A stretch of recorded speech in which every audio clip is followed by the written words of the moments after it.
All right, everybody. So the beginning of the summer, we had Jurassic Park. Then we had Superman. And now we are going to finish off the summer, or should I say the super fantastic Jurassic summer, with the Fantastic Four: First Steps.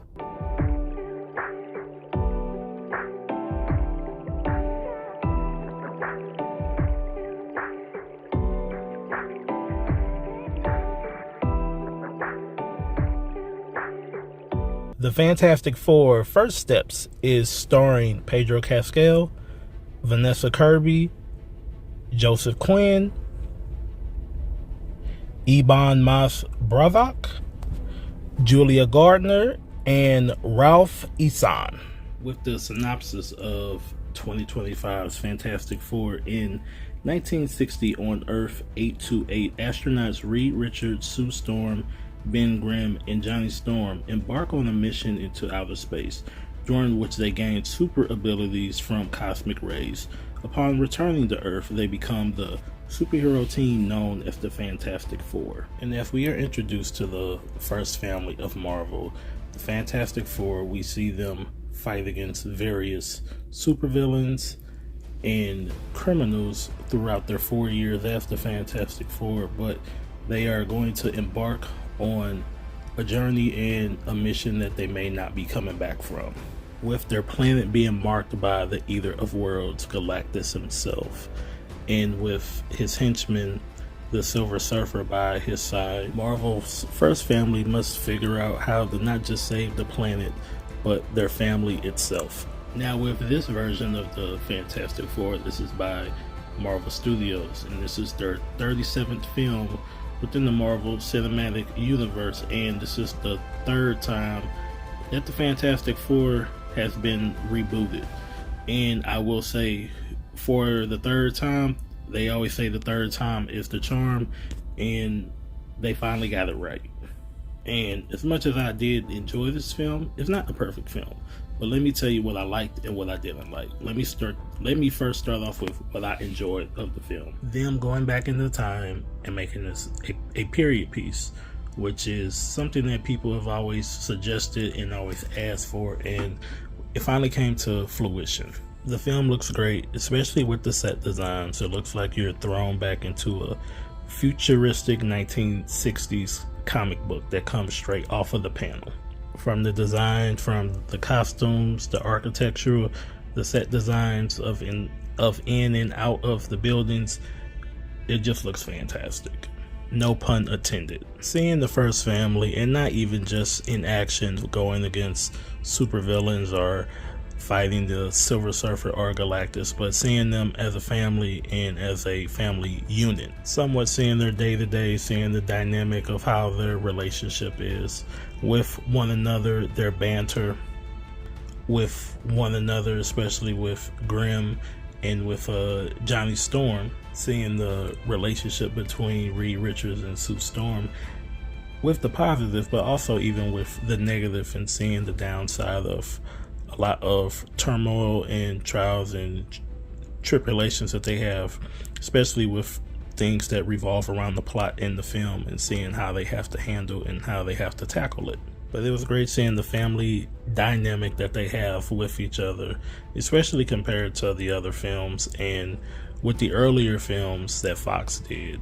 They were fun for what they were at the time, and it worked on some level, but with this version that Disney has had with the MCU, it feels like a real family. And real quick, just to go back on Johnny Storm, he is betrayed by Joseph Quinn in this film. I really enjoyed his version of Storm in this role. Previously, the role was portrayed by Chris Evans and by Michael B. Jordan, but in this film, I feel like they really gave him more to do, especially not even just with him being a part of the first family, and with him being one of the astronauts, as you know, they go to space and get their abilities.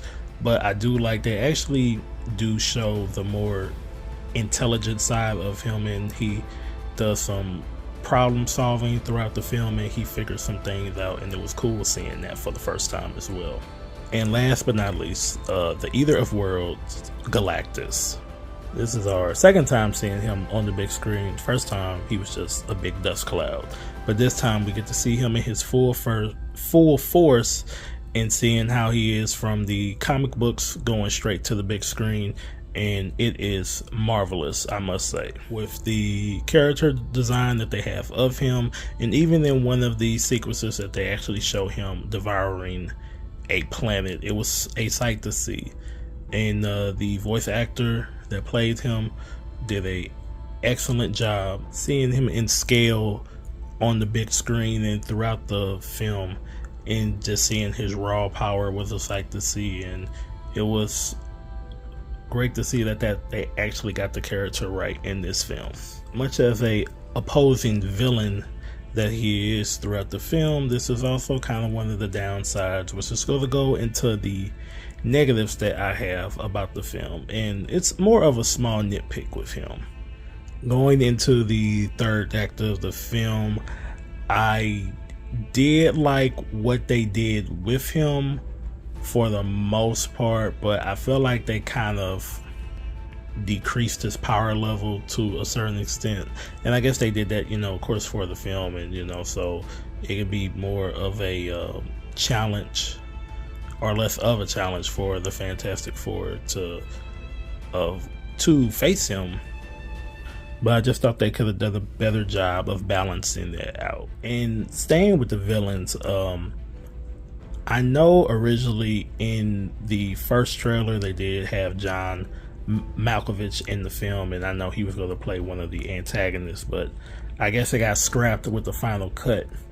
But I am curious to see what him and what they were going to do with Mole Man. He is in the film about for 2 or 3 scenes, but I feel like the film is a little disjointed at times, because you can tell that it was something supposed to be there with these villains, and of course with the final cut they weren't in it, or they were in it not as much. But so I am kind of curious to see what they were going to do with the villains, more on like the street level version compared to the galactic side. And last, with the villains and the antagonists, it's with the Silver Surfer. And this is our second time seeing the character on the big screen. First time was in Fantastic Four: Rise of the Silver Surfer, and he was betrayed by Lawrence Fishburne. In this version, we get Julia Gardner as the Silver Surfer, and she's not terrible in the role, but sometimes looking at her, I don't think they did a good job with the rendering, with the CGI, with the character. In some shots, like when they first have her arrive, it does look good. I like the dialogue that they have for her in her introduction. She's kind of like the hype man for Galactus when you first introduced to her. But after that, she just kind of disappears for a while. She does show up when they do run into Galactus for the first time, and you see her for maybe another scene or two, but there's really not a lot for the character. And they do kind of have like a little subplot, and they have a plot device with the Silver Surfer, and it kind of worked up to a certain extent, and then I just kind of really couldn't really get on board with what they kind of did. But when it gets to the end of the film, I feel like it's kind of more used as a plot device. And also it's something that they kind of did in the original film with the Silver Surfer and Rise of the Silver Surfer. It's just they just did a swap. Oh, and just these are more small nitpicks that I kind of had, just more with the Fantastic Four, just mainly with Pedro Pascal cast as Mr. Fantastic.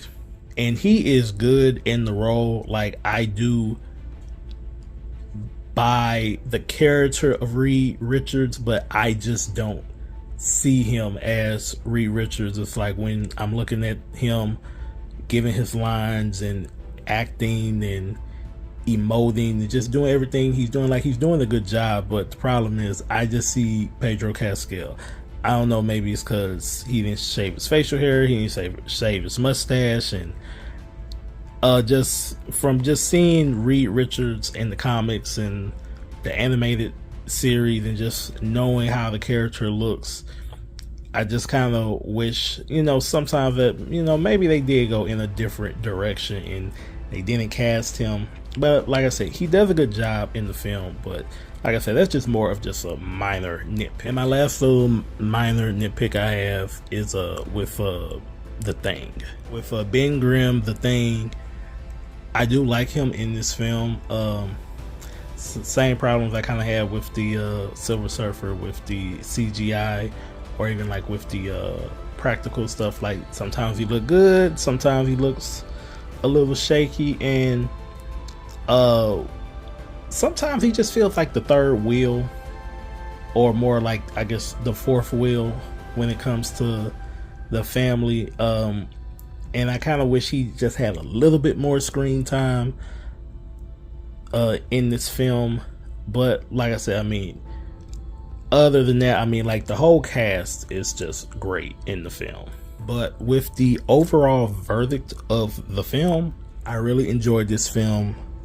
It's one of the better MCU films that has came out in the last few years, especially over the phases 4 and 5 that has came out. And I know this is the end of phase 5 that I believe. This movie feels more like a throwback to their phase 1 films, phase 2 films, especially, even though this is a introduction to the MCU with these characters, even though we have seen them in previous films. But I really liked how they introduced them into the film, even though, most people, we know their backstory, but I liked how they gave us a good summary within like the first 5-10 minutes of the film.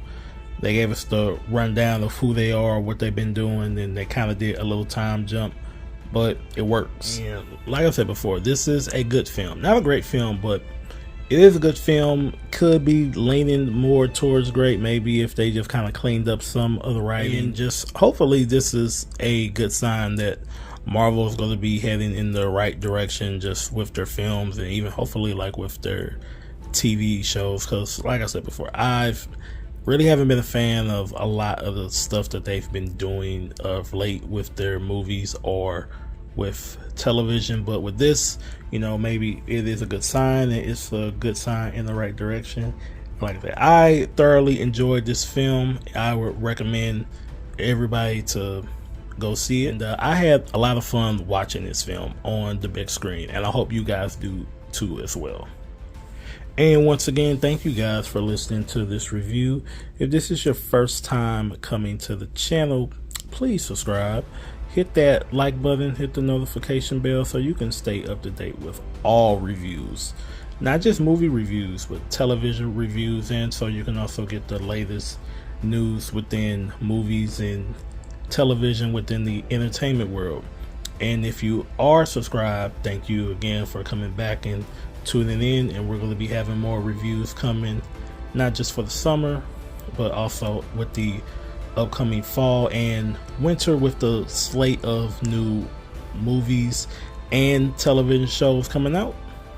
And once again, thank you guys for tuning in to my review. This is AR Movie Memos, and I will catch you guys on the next review. Have a good one.